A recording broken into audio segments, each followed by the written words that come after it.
नमस्कार दोस्तों, स्वागत है आपका विक्रम का सच पर। आर के लिए हिंदी से संबंधित महत्वपूर्ण प्रश्न और यह है प्रैक्टिस सेट नंबर 4। तो चलिए शुरू करते हैं अपने पहले क्वेश्चन से। निम्नलिखित में से किस शब्द की वर्तनी अशुद्ध है? सही आंसर है ए ज्योत्सना। तो ज्योत्सना में आदि ता और आदि सा का प्रयोग किया जाता है, जबकि श्रृंगार, उज्ज्वल और आध्यात्म ये सभी शुद्ध शब्द हैं। दिए गए विकल्पों में से शुद्ध वर्तनी वाला शब्द छांटिए। सही आंसर है डी संशय। दिए गए विकल्पों में से शुद्ध वर्तनी वाला शब्द छांटिए। सही आंसर है बी दृश्य। एक वाक्य शुद्ध है। सही आंसर है बी वहाँ मिष्ठान्न की बड़ी दुकान है। तो मिष्ठान्न में आप देखेंगे कि टा की जगह पर ठा का प्रयोग नहीं किया जाता, जबकि शुद्ध शब्द में टा का प्रयोग करते हैं। एक की वर्तनी शुद्ध है। सही आंसर है ए अनन्नास। आपने क्या कहा सो मैंने नहीं सुना वाक्य में अपेक्षित है। सही आंसर है बी एक अल्प विराम और एक पूर्ण विराम। निम्नलिखित वाक्यों में कौन सा शुद्ध है? सही आंसर है डी मैं आप पर श्रद्धा रखता हूं। दिए गए विकल्पों में से ऐष्णा का समानार्थी शब्द चुनिए। सही आंसर है ए अभिलाषा।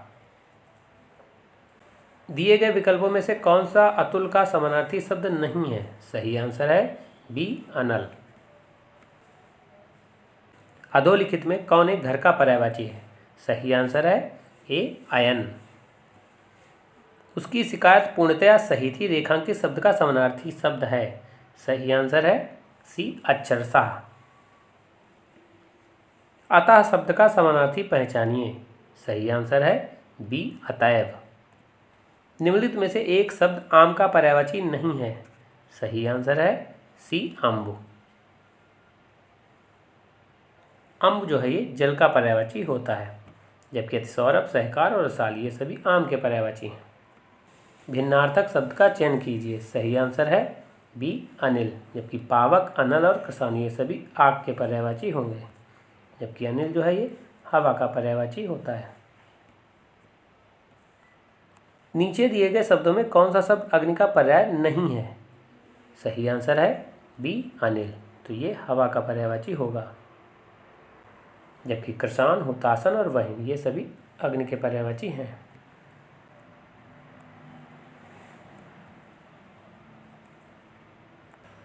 आविर्भाव का समानार्थी क्या है? सही आंसर है बी अवतरण।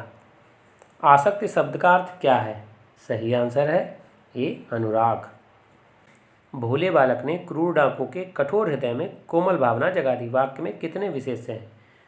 सही आंसर है ए 4। अब आप देखें, बालक, डाकू, हृदय और भावना, तो ये 4 जो है विशेष्य होंगे, और 4 ही जो इसमें है विशेषण भी दिए गए हैं। भोले, क्रूर, कठोर और कोमल, तो ये 4 जो है इसमें विशेषण है। निम्नलिखित में से कौन सा शब्द विशेष्य है? सही आंसर है बी अग्नि। ठंडा पानी ठंड पैदा करता है इस वाक्य में कौन सा शब्द विशेष्य है? सही आंसर है सी पानी। रमेश की पुस्तक पुरानी, इस वाक्य में पुस्तक शब्द है। सही आंसर है ए विशेष्य। मोहन एक शालीन लड़का है, इस वाक्य में शालीन शब्द क्या है? सही आंसर है सी गुणवाचक विशेषण। काढ़ा कड़वा है, इस वाक्य में कड़वा किस प्रकार का विशेषण है? सही आंसर है ए गुणवाचक विशेषण। श्रीदेवी के लिए सुवर मिला है, इस वाक्य में सु किस प्रकार का विशेषण है? सही आंसर है बी गुणवाचक। एक रोटी और दो, वाक्य में और है। सही आंसर है बी विशेषण। लूट धातु से निर्मित शब्दों में कौन सा विशेषण है? सही आंसर है सी लुटेरा। कुसुम का विशेषण है। सही आंसर है बी कुसुमित। संस्कृत से हिंदी में प्रयुक्त मूल शब्द से वर्तमान स्थायी तद्भव रूप तक पहुंचने के मध्य में संस्कृत के अशुद्ध या टूटे फूटे स्वरूप में प्रयुक्त होने वाले शब्द क्या कहलाते हैं? सही आंसर है डी अर्ध तत्सम शब्द। निम्नलिखित में से कौन सा शब्द तत्सम है? सही आंसर है डी अमूल्य, जबकि अमूल इसका तद्भव होता है। माँ का जो है माता तत्सम होता है, मछली का मत्स्य तत्सम होता है और केला का कदली तत्सम होता है। निम्नलिखित में से कौन सा शब्द तद्भव नहीं है? सही आंसर है बी आदमी।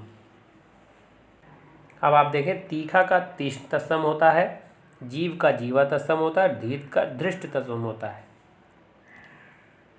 इनमें से तद्भव शब्द का चयन कीजिए। सही आंसर है ए आधा। तो आधा का जो है अर्ध तत्सम होता है। कौन सा शब्द तद्भव है? सही आंसर है ए आसरा। तो आसरा का आश्रय तत्सम होता है। अष्ट का तद्भव रूप है। सही आंसर है डी 8। अक्ष का तद्भव शब्द है। सही आंसर है सी आँख। निम्नलिखित शब्दों में से तद्भव शब्द को पहचानिए।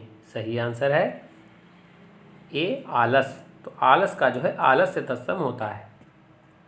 तद्भव शब्द निर्दिष्ट कीजिए। सही आंसर है ए आधा। तो आधा का जो है अर्ध तत्सम होगा। निम्नलिखित में कौन सा शब्द तत्सम है?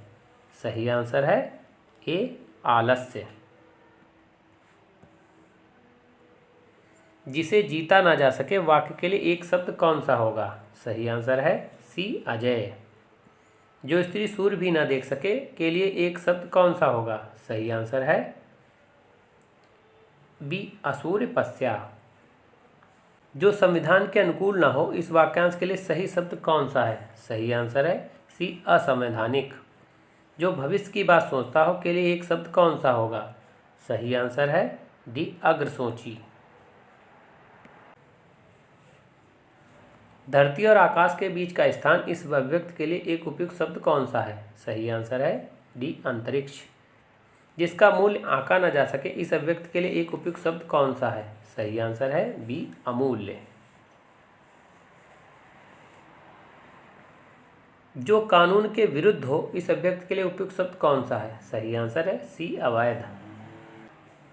जो सदा से चला रहा है इस अभिव्यक्ति के लिए एक उपयुक्त शब्द कौन सा है? सही आंसर है सी अनवरत। जिसका अनुभव किया गया हो के लिए एक शब्द क्या है? सही आंसर जिसका अनुभव किया गया हो के लिए एक शब्द क्या होगा? सही आंसर है डी अनुभूत।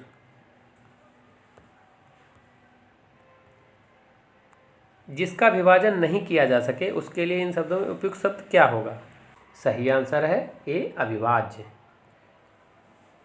निम्नलिखित प्रश्नों में 4 वाक्य दिए गए हैं। इनमें से 3 वाक्य त्रुटिपूर्ण हैं। त्रुटि रहित वाक्य का चयन कीजिए। सही आंसर है सी मैंने अनेक पुस्तकें लिखी। निम्नलिखित वाक्यों में एक अशुद्ध है। सही आंसर है सी उसकी आंखों से आंसू निकल पड़े। इनमें से कौन सा वाक्य अशुद्ध है? सही आंसर है ए हर एक खिलाड़ी मैदान में पहुंच गए, जबकि होना चाहिए हर एक खिलाड़ी मैदान में पहुंच गया। उन्नति परिश्रम से ही होती का कारण तो आलस्य। उक्त वाक्य में रिक्त स्थान की पूर्ति के लिए रेखांकित शब्द का विलोम क्या होगा? सही आंसर है बी अवनति। तो उन्नत का अवनत विलोम होगा। मितव्यय का विलोम होगा। सही आंसर है ए अपव्यय। हमारा भावी जीवन निसंदेह उज्जवल होगा। रेखांकित शब्द का विलोम बताइए। सही आंसर है बी अतीत।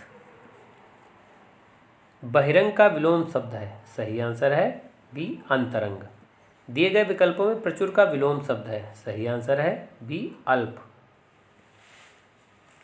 प्राचीन शब्द का विलोम है। सही आंसर है बी अर्वाचीन। निम्नलिखित में से कौन सा शब्द प्रभावी का विलोम नहीं है? सही आंसर है सी अप्रयुक्त। न्यून शब्द का विलोम है। सही आंसर है ए अधिक। दीर्घायु का विलोम है। सही आंसर है बी अल्पायु। गुण का विपरीतार्थक शब्द है। सही आंसर है सी अवगुण। तो ये वीडियो कैसा लगा? अगर अच्छा लगा हो तो लाइक करें, शेयर करें, सब्सक्राइब करें। धन्यवाद दोस्तों।